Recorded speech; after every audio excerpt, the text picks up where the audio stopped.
একটা আন্দোলনের মাধ্যমে, একটা রক্তক্ষয়ী সংঘর্ষের মাধ্যমে একটা দেশ স্বাধীনতা পেয়েছে। একটা দেশ যখন তার স্বাধীনতা অর্জন করে তখন নানামুখী ষড়যন্ত্র চলতে থাকে। আমরা বলতে চেষ্টা করেছি এই স্বৈরাচার হাসিনার রূপ, কিন্তু মানুষ তা আমাদের কথা বুঝতে পেরেছে। কিন্তু রাস্তায় নামলে মানুষকে গুলি করা হতো, খুন করা হতো, খুন করা হতো। তাই মানুষ সাহস করে মুখ পেতে দেয় নাই। তারা বাংলাদেশের 1100 কোটি টাকা বিদেশে পাচার করেছে, বাংলাদেশকে অর্থনৈতিকভাবে তগ্ন করেছে।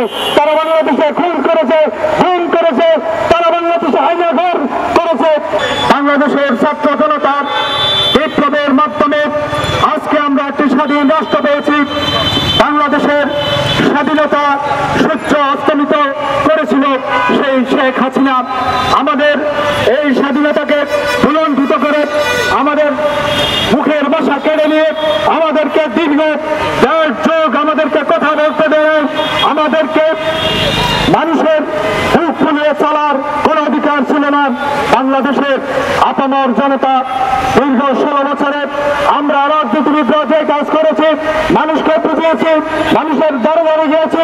আমরা বলতে চেষ্টা করেছি এই স্বৈরাচার হাসিনার রূপ, কিন্তু মানুষ তা আমাদের কথা বুঝতে পেরেছে। কিন্তু রাস্তায় নামলে মানুষকে গুলি করা হতো, খুন করা হতো, খুন করা হতো। তাই মানুষ সাহস করে মুখ পেতে দেয় নাই।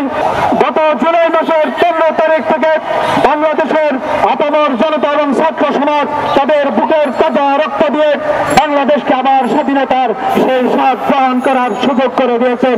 আমরা আজকের এই বিক্ষোভ মিছিল থেকে বাংলাদেশের এই তরুণদের প্রতি, শহীদদের প্রতি তাদের আত্মার মাগফিরাত কামনা করছি, আহতদের সুচিকিৎসার জন্য দাবি করছি এবং আহতদের জন্য দোয়া করছি আল্লাহ যেন তাদেরকে দ্রুত সুস্থতা দান করেন। প্রিয় ভাইরা, আজকে বাংলাদেশের আমরা একটা আন্দোলনের মাধ্যমে, একটা রক্তক্ষয়ী সংঘর্ষের মাধ্যমে একটা দেশ স্বাধীনতা পেয়েছে। একটা দেশ যখন তার স্বাধীনতা অর্জন করে তখন নানামুখী ষড়যন্ত্র চলতে থাকে। সেই ষড়যন্ত্রের অংশ হিসেবে আমাদের পার্শ্ববর্তী রাষ্ট্র ভারতীয় দানাদার বাংলাদেশের কিছু কুলাঙ্গার শেখ হাসিনার কিছু নতজানু লোক গত 15 আগস্ট এদেশে আরেকটি অতি বিপ্লব করার চেষ্টা করেছিল। সেই বিপ্লব ব্যর্থ হয়েছে। আমাদের ছাত্র জনতা সেই বিপ্লব ব্যর্থ করে দিয়েছে। আমরা আশা করি বাংলাদেশের আর কোথাও ছাত্রলীগ, যুবলীগ, মহিলা লীগ, কৃষক লীগ, শ্রমিক লীগ, আওয়ামী লীগ খুঁজে পাওয়া যাবে না। কারণ তারা এমন কাজ করেছে, তারা বাংলাদেশে থাকার কোন যোগ্যতা রাখে নাই।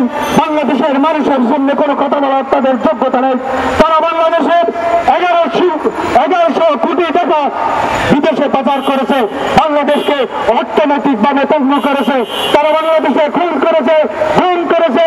তারা বাংলাদেশে আইনাঘর করেছে। প্রিয় ভাইরা, আজকে আমরা সেই আইনাঘরের সন্ধান পাচ্ছি। আমাদের প্রিয় ভাই আমি সাহেব ওকে বুক পেতে গুলি নিয়ে প্রমাণ করে দিয়েছে। বাংলার জামাত জানতে জানে না, তারা শুধু আরেকটি স্বৈরাচারকে দমাতে জানে। প্রিয় ভাইরা, আমাদের পার্শ্ববর্তী রাষ্ট্রের প্রধানমন্ত্রী নরেন্দ্র মোদী গতকাল তার স্বাধীনতা দিবসে সে বাংলাদেশের সরকারকে আহ্বান জানিয়েছে বাংলাদেশে যেন কোনো সাম্প্রদায়িক দাঙ্গা না হয়। সত্য, বস্তুনিষ্ঠ ও নিরপেক্ষ দৈনিক জনবাণী।